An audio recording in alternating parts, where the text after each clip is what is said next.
Welcome to episode 104 of the Kratom Sobriety Podcast. My name is Jacob, and today on the show, our guest is Jake.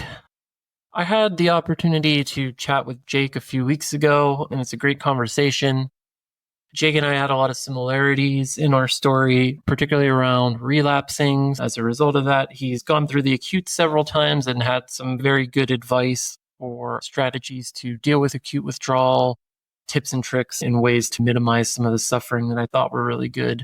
Outside of that, our stories were a little different in the fact that Kratom was his first addiction, and he really got into it through the wellness and supplement scene. Story we've heard before, but his is really interesting and unique. I'm really looking forward to getting to listen to it myself, and I hope you all enjoy it.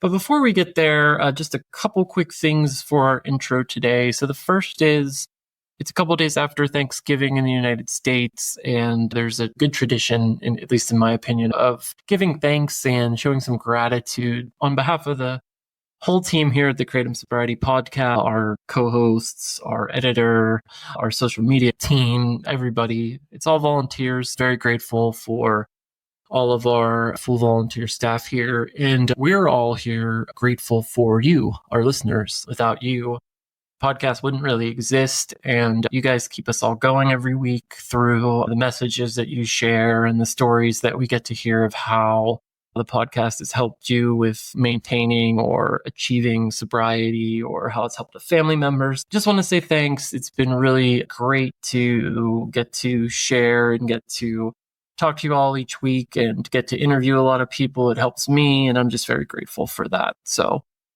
that's the first thing I wanted to mention. The second topic for our intro is really just around the upcoming holidays and a couple things, tips to help you all with navigating the holidays as a sober person. Just going to share maybe 3 or 4 top tips for that from what I've learned over the last few years of recovery and relapse, and now being about 19 months free of all Kratom and other mind-altering substances. Here's my first tip, and that is, don't neglect your recovery over the holidays. I'll keep it as simple as that. Just whatever you do for your recovery program, continue to put that first, because the last thing you want to do is put yourself at risk for relapse, or let your health suffer because you're not prioritizing your recovery over holiday activities or whatever it may be. The second tip I would have is try to limit the engagement with friends and family members that may bring up stress. What I mean by that is, we all have that uncle or friend's father, or that aunt or that cousin or that brother. Maybe it's even a parent that maybe we don't agree with on certain topics, or there are certain conversations that don't end up in a healthy way for either party. So I just find it's best to try to avoid those. I've never had a conversation like that where, even if I felt like I was right and the person came around to my viewpoint, I've never felt better about myself as a result of it. Now, I'm not saying ignore bad behavior and let things that shouldn't be said, like racist comments or something like that, going unchecked. That's absolutely not what I'm saying. You should definitely check stuff like that. But if you can avoid topics like politics and religion and other sensitive things that could make a meal unpleasant, I would suggest doing so. The third and final tip I'll leave you all with is, don't feel like you have to be Superman or Superwoman out there this holiday season. There's a lot of events. There's a lot of family things to do. There's a lot of work parties. There's all that stuff. And if you're just not feeling it, or for whatever reason, like you don't go, don't feel like you have to go everywhere. You have to be Superman. I'll give you an example from my own life. I don't really love work parties. I never really have. I liked them a lot more when I used to drink alcohol, but now as a sober person, I just don't really find them to be a good use of my time. Maybe that's the wrong way to put it. I just don't enjoy them that much. So for me, I tend to skip those type of functions. Case in point, we have a holiday party for a company that I'm working with now, and I was invited, and it's at a nice place, and all that stuff. But I really appreciated the invite, but I'm not going to go. And I'll tell you why. I just don't feel like I need the added stress right now. I don't feel like being in that environment is going to be conducive to my sobriety. And I just don't want to do it, to be honest with you. And I don't feel like I have to please everybody anymore. So that's just a personal thing that I've been working through. But I think it's a really good tip for anybody. Like, if there are certain things that maybe you can avoid that you don't feel like you have to do them. Just put your recovery first, put yourself first in that, and have a holiday season that you can really enjoy and don't feel like is full of obligations that maybe aren't so fun. All right, with that, I think we will get on to this week's interview with Jake, and I hope you all really enjoy it and have a wonderful rest of your day.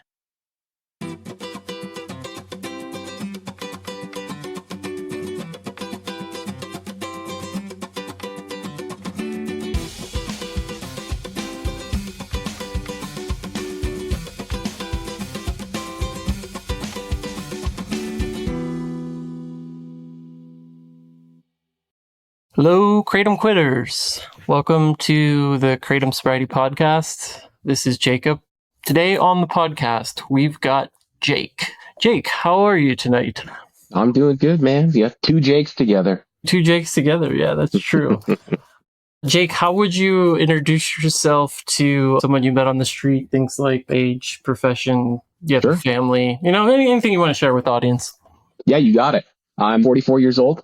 I've got a family of 6, my wife and 4 kids, ages 16 to 5 years old. Live in Salt Lake City, Utah. Been my own business owner, mainly under the umbrella of real estate. We do residential, some medical office, construction company. I've been one of those guys that's kind of maintained a high level of pressure and stress and kind of managed my whole life until it was unmanageable. And Kratom was the first and only thing I found. No other addictions or substance use. And I know there's been a lot of stories on your podcast about people just going down that lane, and happy to see if I can help some people, at least on the physical quick, because I've done that quite a few times in the past couple of years. Yeah, I'm happy to see that you're through it and looking forward to hearing a little bit about that experience. What do you do for fun in Salt Lake? Ski, mountain bike? Yeah, we're pretty active as a family. We do a lot of skiing in the winter. That's the kind of the main thing to do. My wife and I do a lot of winter hikes. We discovered some odd amount of years ago that we can still put on spikes and cleats and snowshoes and coats and gloves and do a lot of the summer trail running we like to do throughout the winter. And in the summer, my kids are in sports. We're pretty busy with that, but kind of like a lot of Utahns, we do a lot of outdoor recreation. We have a second home in southern Utah, so we go back and forth. We do a lot of hiking, climbing, mountain biking, boating. Yeah, I've been to Utah a couple of times, mostly for snowboarding. I've enjoyed the times I've been. I should probably go out there and when it's not snowing to check it out at some point. Yeah, I mean, the fall's amazing. The summer's amazing. The 4 seasons here are really cool. Yeah, I bet it is. A lot similar to New England. All right, well, let's talk a little bit about why you're here, which probably is a little less fun than maybe talking about outdoors activities. It's all good. Yeah, so tell me, how did Kratom first come into your life? Not having a history of addiction, I'm going to assume owning 2 homes and businesses, being quite successful. How did you get started with it? Yeah, so I think being a high stress individual, I felt like I was doing most things to maintain my stress levels, trying to be, juggling family, good dad, business, all these things. And so I always remained relatively fit, ate healthy, kind of never let myself physically go. And as the stress has kept adding up, I kind of always had an anxious stomach. So I was Googling, this is probably 8 or 9 years ago. This is really before Kratom was a little more mainstream. Just Googling actual remedies to solve stomach bloating and acid reflux and things like that. Came across Kratom, ordered a bag of just whole leaf powder. This is probably 8 to 10 years ago. And I would just have it recreationally here or there at my office. Found, obviously we've talked a lot about the benefits and the de-stress. Found like it gave me an alternative to caffeine in the afternoons. And had 5 or so years of recreational use, no problems. It didn't, I would say, affect my life really in any sort of negative way. And then, as many have said, there's either a time period or a usage amount or trauma in life. But I had a series of events 3 years ago that made for a rough holiday season in winter. And Kratom was the only thing I knew, and I turned to it daily. And that was around the time a lot of the extracts were getting more mainstream. Obviously, you talk about the blue ones all the time. And so, yeah, those are an easy go to because they're in every gas station. That's probably the first concentrated that I had.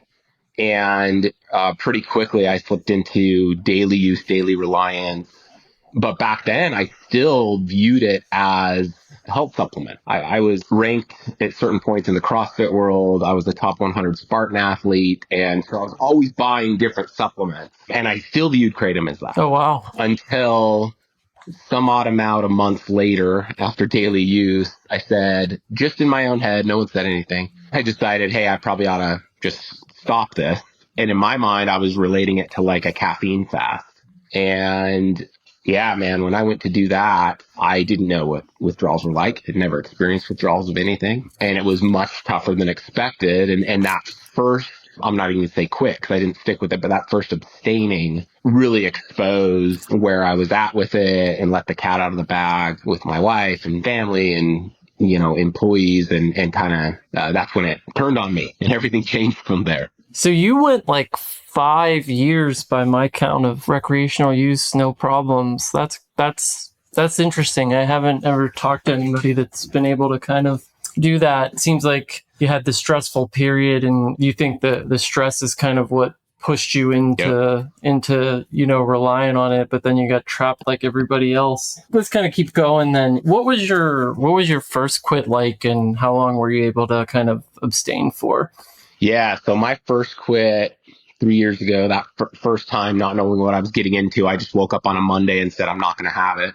And by Monday evening, my wife was like, what is wrong with you? Are you getting sick? She had never questioned Kratom, and I had left it out on my shelf with other supplements, which didn't view it as a drug to be abused, so to speak. And I just said, hey, I stopped this stuff this morning and I'm dying. I'm getting, the sweats and restless leg, and anhedonia was setting in like really quick. And, I've always shown up in my life. So I've always been a motivated person. I haven't really had these lagging periods. So I was just like, man, I don't know if I can show up. And I don't know that I've heard others talk about this on your podcast, but I'll be really open and vulnerable about it. Please. That initial time, at least if you do have a lot of loved ones around you or immediate family, or you're still married, you have younger children, a spotlight does come on it at that point. And so a lot of people rushed in that first week out of love, care, and concern, but a lot of concern, and it was a lot of pressure. I felt like I had a magnifying glass on me. Yeah. I know exactly what you mean. Yeah, and I had not wisened up on things I could do to ease the withdrawals, and so just kind of cold turkey. And so I probably went, I think 13 or 14 days that first time. And then, like many have said, was like, oh, okay, I wasn't having too much. I could pick it back up. I could be cleaner about it. And I'm happy to talk amounts, usage, all that time frame. But that went on for a couple of years where I've had multiple quits. When you first quit, like, what was your kind of daily dosage usage like? And then what was it like? Well, let's start there. Yeah, let's start there. When I went from recreational to daily use, it turned pretty quick. It was a matter of days where I went to every day and was coping with it.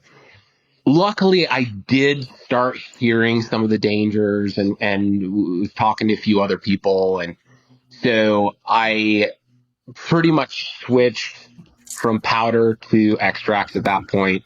Just they're easier, faster, all the reasons people do.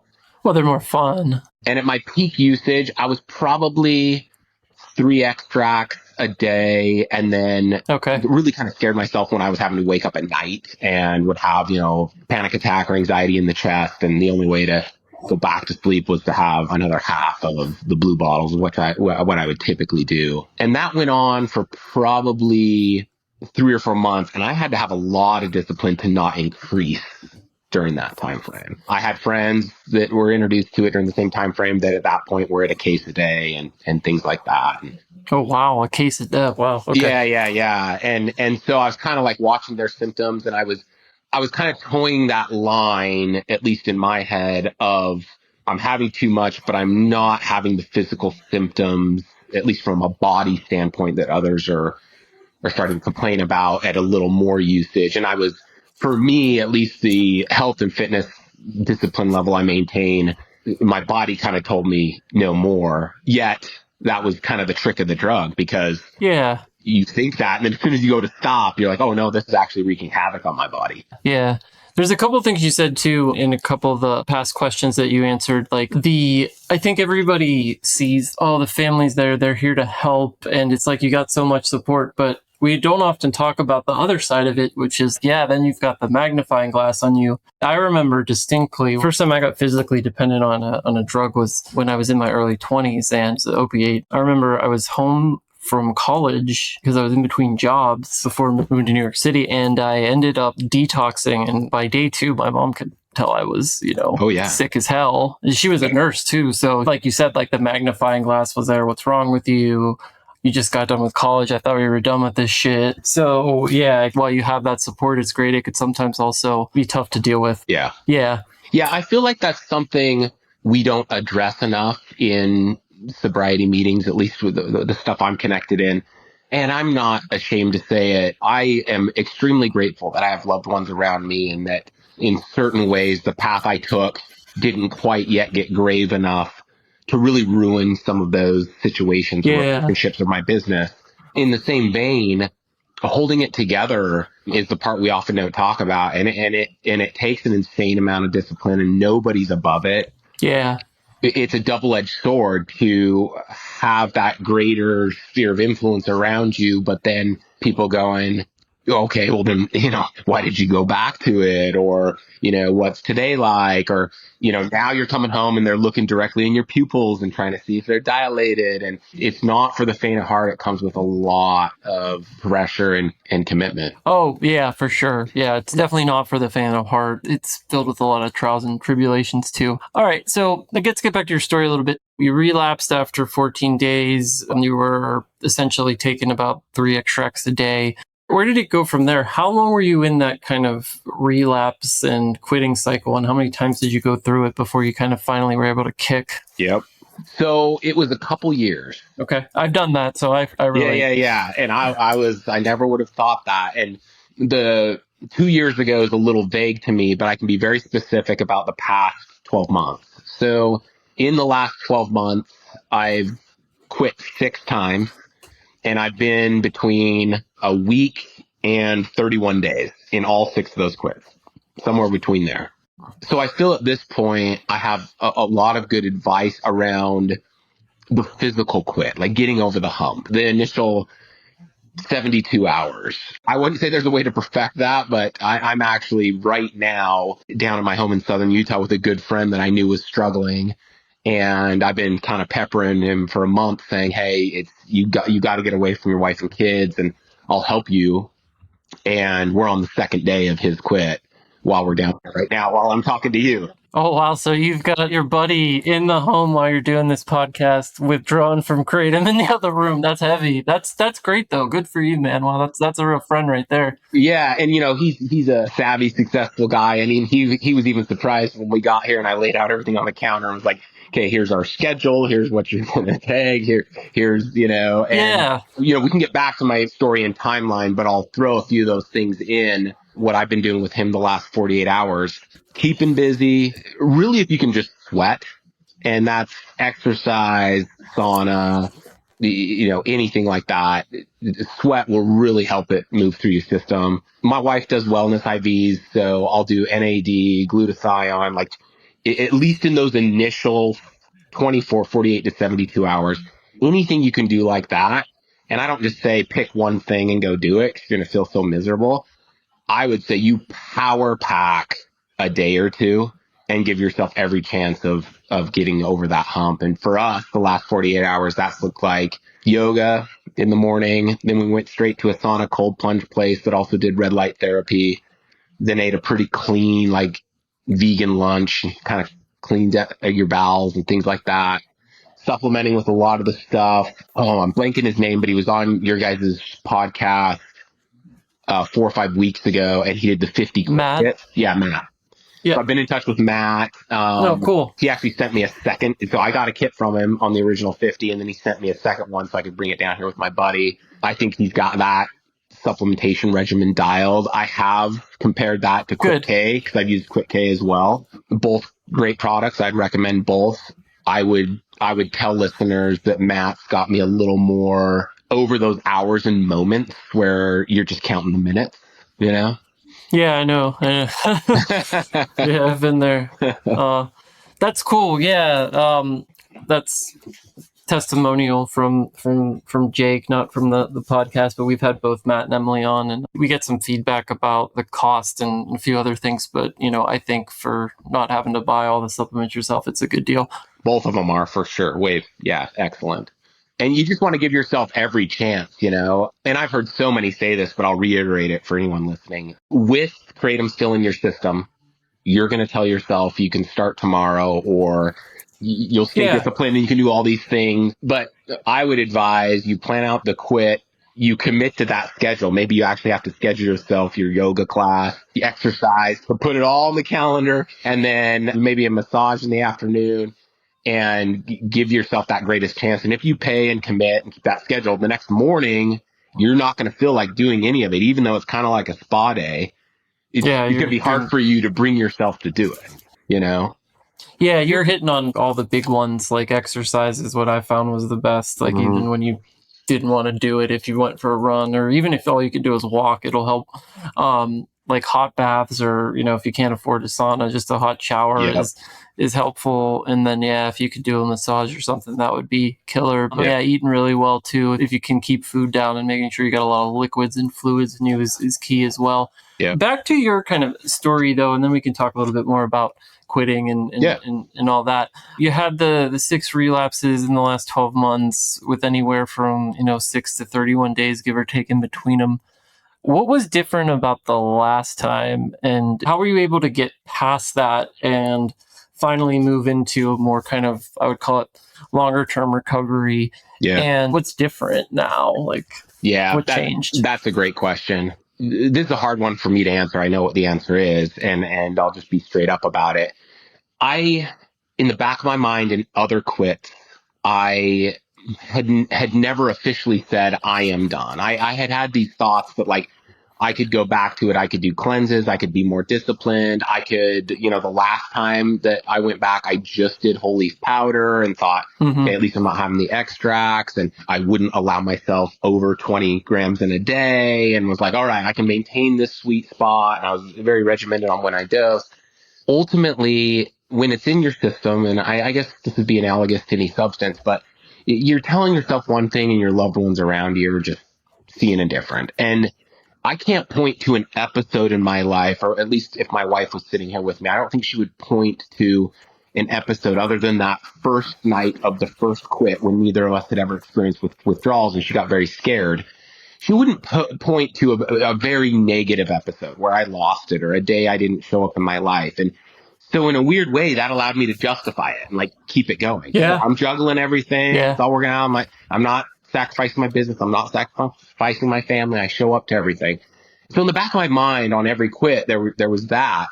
And I would get through the physical. I got better and better at doing that. And then I would start calling them cleanses instead of detoxes. I was like, oh, I'm cleansed, and then it, works good again. And this last round, something snapped inside of me, and I said, you know what?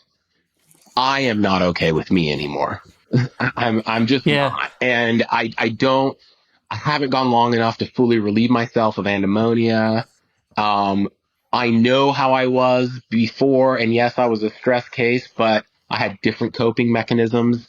I was just more motivated, and part of that can come with age, but it's certainly Kratom sped up that aging process. I think about that too. We're like roughly the same age. I think I think about that sometimes as well. Yeah, so something snapped in me. And I had told my wife her 40th birthday was in October. So in July, she's always said, hey, I've talked to neuroscientists and I've done a lot of studies and testing. She's like, you need to go at least 90 days. No mood altering substance, really reset your neural pathways. It's kind of what most neuro docs would say. And I kept not getting there, and or I would be good about abstaining from Kratom, but I'd need a break and I'd have a little marijuana or something like that, which, has its own lane. But this final one, I just said, all right, I've got to get to that 90-day time frame, not for anyone else other than me. And for me, that's where I had to get. I had to get to a point where it really was for me. And deep down, I said, I want to do it. That's a great, honest answer. And I think that's what's the hardest thing about Kratom as a substance in particular, because I had a very similar experience with you. Like, people talk about like functioning alcoholism. There's no real definition of that. You just think you're functioning. But I was able to do that for quite a long time. Yeah. But eventually my life was a chaotic disaster. I almost lost everything, my relationship with my spouse. Yep. All of it. That never really happened with Kratom. Kratom was a whole different story. Like, it's like I was sober from alcohol for a while. Like you, I thought it was a supplement and harmless. And it really didn't have the life-wrecking career stuff that alcohol came with. I got promoted. I was working at a pretty big tech company that's not easy to get into and work at, Yep. So it wasn't like I wasn't successful in that regard. It just wears you down. Yep. And like, particularly what you did, because I did the same thing in like a 2-year period. I probably quit 10 times and I just couldn't kind of stop relapsing. But you get to the point where you're like, I don't care anymore. I will do anything to not go through this again. Yeah. Like, you just don't want to do it anymore. And I think you get to the point where you're like, and I deserve it.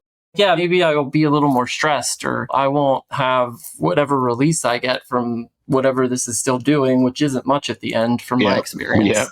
But, it's hard to give that up because, like you're saying, you were still attaching some value to it. Like, oh, it would be nice to go back to when I was using recreationally and I only took it once every couple of weeks and like I could take a couple grams and feel great for a couple hours, but it's never going to do that again. It's only going to lead you back to that circle of relapse. Yep, you nailed it. And I'm a very disciplined guy, and I can't tell you how many times I told myself I could do that. And I've heard this at least 20 times on you guys' podcast.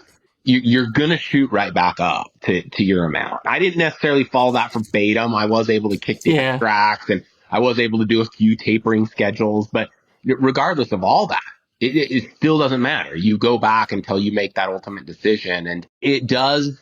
I would tell you for years, I didn't believe my wife. She was pretty cool because I was not blowing up other areas of my life. And she kind of like gave me a long leash on it, let's say.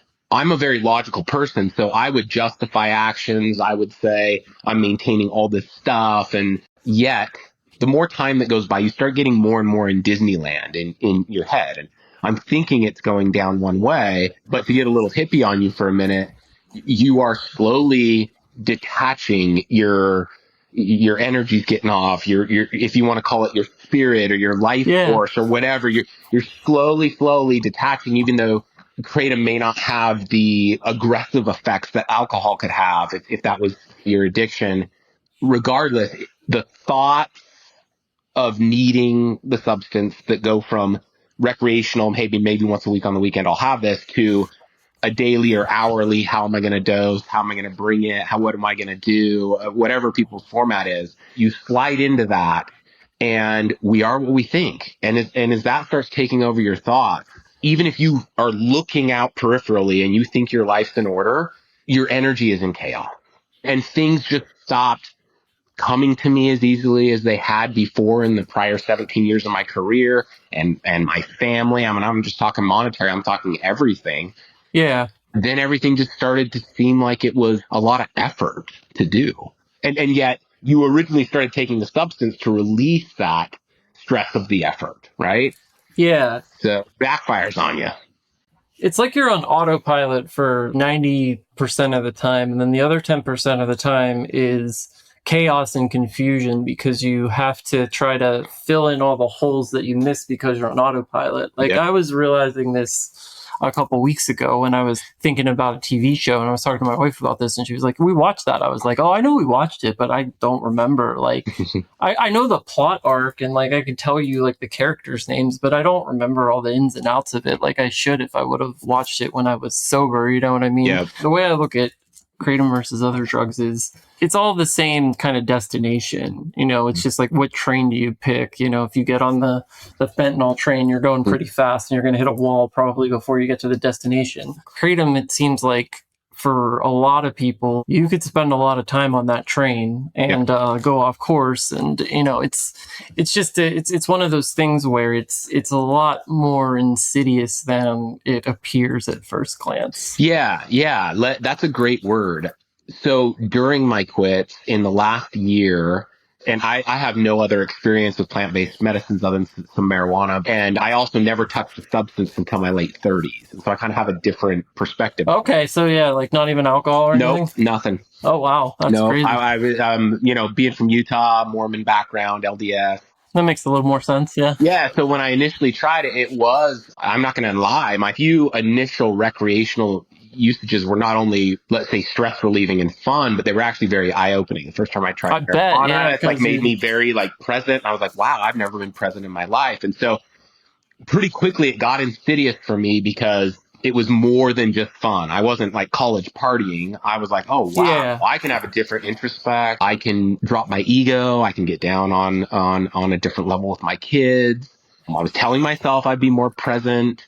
But like they say, with time, as it turns on you and gets insidious, when you said that word, I just jumped straight to the 2 ayahuasca ceremonies that I've done in the past year to help with all this. And really well gifted, highly recommended shaman. I went once out to Sedona, Arizona, and then I flew him once into Utah, put together a small group. But I had one experience where, with medicine and him kind of working on me, that he was pulling some heavy energy or hoocha out of me, and it was kind of around my heart and into my back and around my spine. I could really feel where it was, and I wouldn't say it was evil. It was just dark and heavy.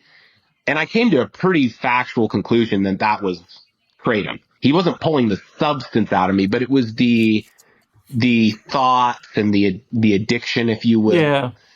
I'll tell you what, the insidious grip it gets on you, I felt that in a physical way. And as he was kind of working that out of me and chanting some songs and stuff, it was wrapped like a octopus tentacle around my anxiety and fear centers. This is where you carry that type of energy around your heart and sternum. And I had no idea until I was in that experience what kind of grip it had on me energetically. I bet. Yeah, I've never done ayahuasca. I have some experience with psychedelics. I'd call it more recreational, but I've had some experiences that are pretty eye-opening in a more traditional way. I can relate to what you're saying because like I had some trauma that I stuffed down very, very deep. And it took me a long time to finally be able to talk about it and to start to work through it all. And I'm still probably only 10 or 15% of the way in there. Yeah. But that's a whole other story. There's a couple other questions I wanted to ask you related to your quit and how that went. So you talked about you went 90 days. What was it like at 60 days? What's it like at 90 days? And like now, how do you feel now? Yeah. So I'm actually only 31 days in that. Okay. So you're 31 days. I'm the furthest into a quit I've been since I started using it daily. What I would say about the 30-day marks, have been right about here 3 times of the last 6 in the past year. Again, the recommendations I gave for the physical, that can really help. You can get over that. And although that's a huge feat and that's a big part of it, what I've found harder is just kind of that, the post-acute and the pause time frame and the Same. That's what ruined me every time. Every time. Like you. I have a experience with all the terrible shit that comes with withdrawal, but you do too now because you've done it so many times. You know what to expect, right? You know it's going to end. You know that you'll be through it, and before you know it, you'll be asleep again. But the thing that never ends, it felt like, is like that just depression. It's just in the anhedonia and all that stuff. Yep. So yeah, having gotten to this point a few times and still being in the thick of it, God, I can't give a real recommended path. I can say what kind of helps with me. I mean, the number one thing I for sure would say is exercise. And I do that.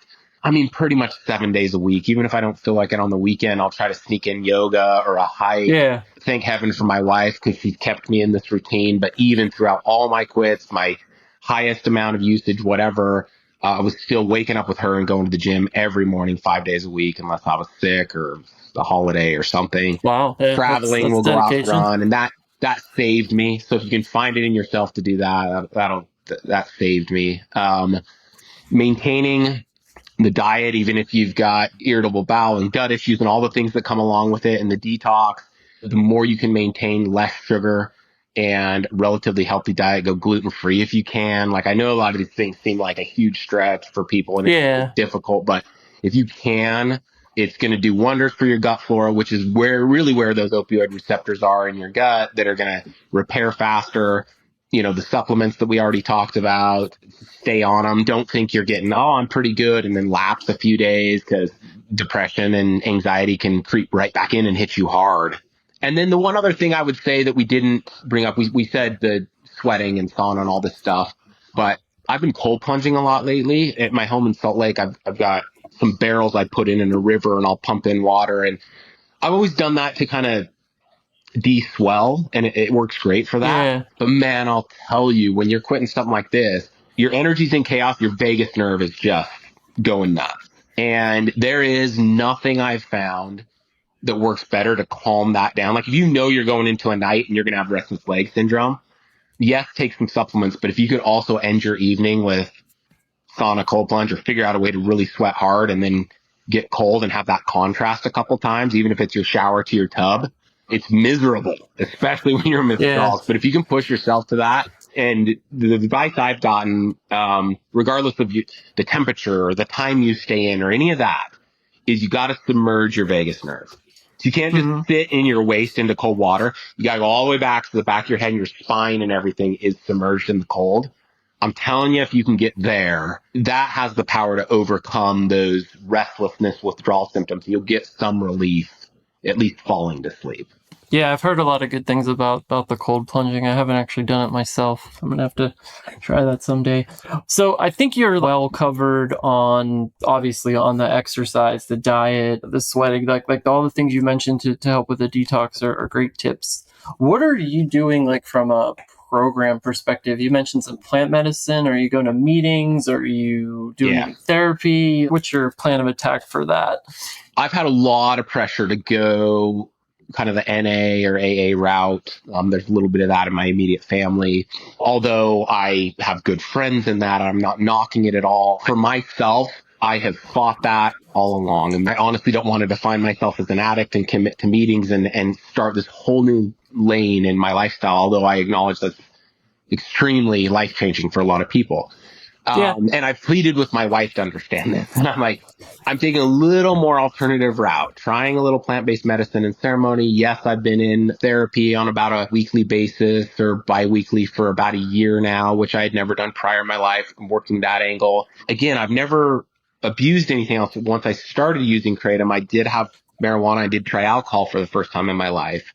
And although I've never had an addiction transfer or picked those up, I'll be honest, I have scared myself in my Kratom quits Yeah. because I do dial that stuff up, and then I'll try to do the same things I did with Kratom: rotate, abstain for a couple days, try to not make that the new addiction. Yeah. And so I did recently hire an accountability coach. I've never had one in my life. Okay. They are kind of under the lane. They're an or not anti, but a different lane than AA, but more kind of executive coaching / help you with things like this. Okay. And that's the one thing that I have never been willing to do. It's like I didn't want to subject myself to daily accountability and someone else having a thumb on me. Yeah. And I finally did that too.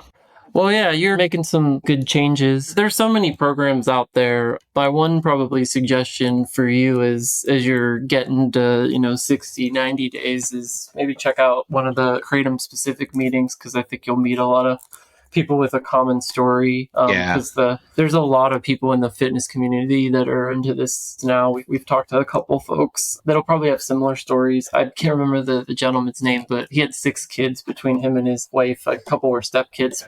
Yeah, I really related to the guy from Las Vegas too that engaged in the suit against the Blue Devils, as you guys call them, and things like that. Yeah, that guy was a trip. I was like, all right, he thinks like I do. He probably runs similar kind of business structure, and I know we've all lobbed out hypotheticals on how this is spreading like wildfire, but Yeah. I'll tell you, even in Utah, religious, Mormon culture, a lot of my friends and family who've never had any substance, everywhere I turn now, as I open up, I'm learning they've tried Kratom at a gas station. Yeah, that's crazy. A month later, I realized they haven't just tried it. They're also stuck on it daily, you know? The last time I was in Utah was literally like a week before everything shut down for the pandemic. I went Mhm.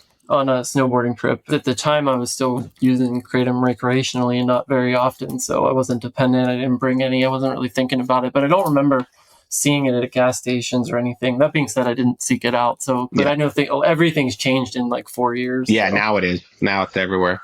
I bet. Yeah.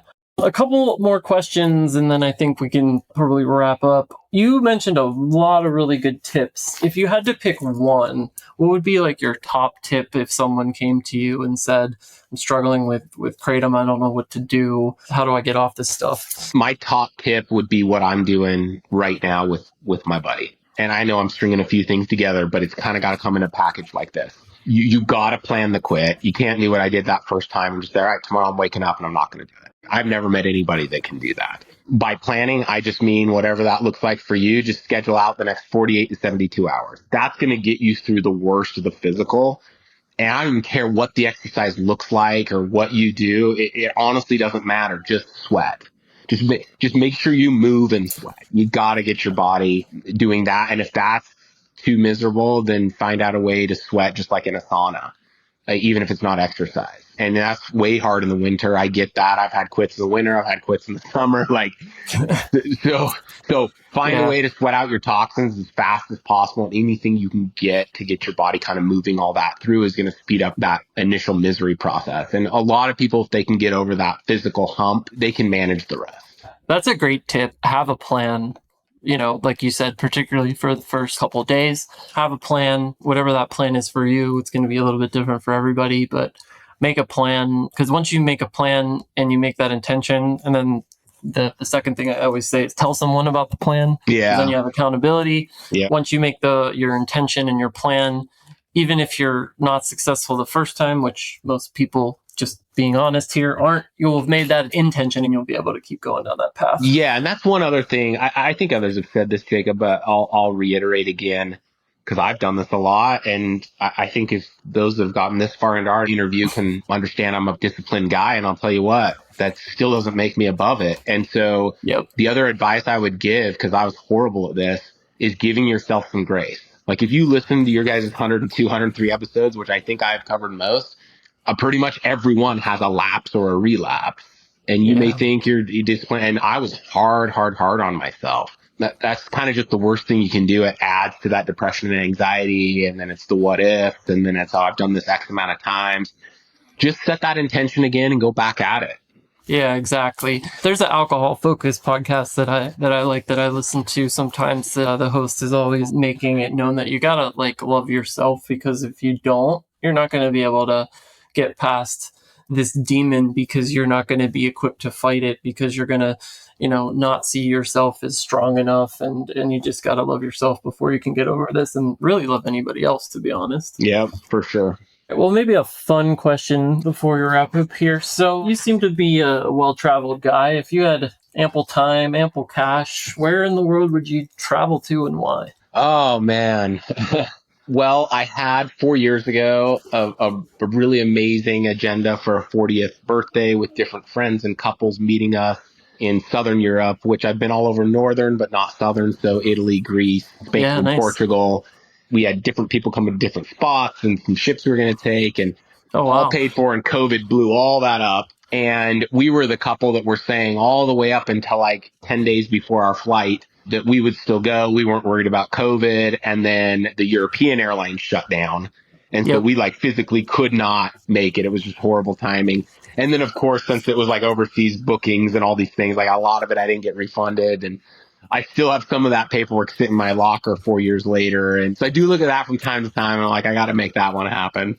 Yeah, definitely make it happen. Southern Europe, fun. I went to Portugal this fall, so it was really nice. Yeah. All right, before we wrap up, is there a question maybe that I didn't ask you that you would like to answer for the listeners, or any questions you want to ask me, or anything we didn't cover that you want to get into? I guess I would just give one other tip, and this is just fresh on my mind from being down here with my buddy the last 2 nights. The other thing that's imperative, however you can find to make it happen, is sleep. in that initial quit, 24 to 48 hours, that's darn near impossible. And yet my 6+ times in the last year, and then multiple other prior times prior to that, probably similar to you, Jake, I mean, maybe 10 times, I've gotten better at figuring out that sleep. And I would just say it's similar to your setting your intention in your plan. There's got to be a little sub plan around sleep. And you got to pull out every single stop that you've heard of, from the supplementation to the winding down to the low light in your bedroom to the meditation and breathing. And like, don't feel sheepish about piling it all on. Don't tell yourself, oh, I'll try one thing. Hopefully this works. Power pack Yeah. with everything to give yourself the best chance. Yeah, sleep is crucial. If you're able to get it, like you said, if you can do all those things, and there's some good hacks to try. I also think sometimes you just got to recognize it might not happen. And so get up and read a book or something. Yeah, that's back to the love yourself, don't beat yourself up. Like if it doesn't, you can spiral yourself even further by going, oh my gosh, I'm not getting sleep and I'm not going to function tomorrow. And the anxiety's hitting me. A little personal thing I've done many, many nights in that, even when I wasn't quitting Kratom, but kind of had a withdrawal or whatever, a little one. I just slide off the side of my bed quietly, sit like I'm sitting Indian style with you right now on the floor, back against the bed, and just try to do any form of breathing, Wim Hof, square breathing, until you can calm that anxiety. And for me, this is weird, but I've told this to many people. When my anxiety gets bad enough, if I can get in that breathing or meditative state, slowly stretch enough, 2 a.m, whatever, and get my sternum to crack, mine will actually open up.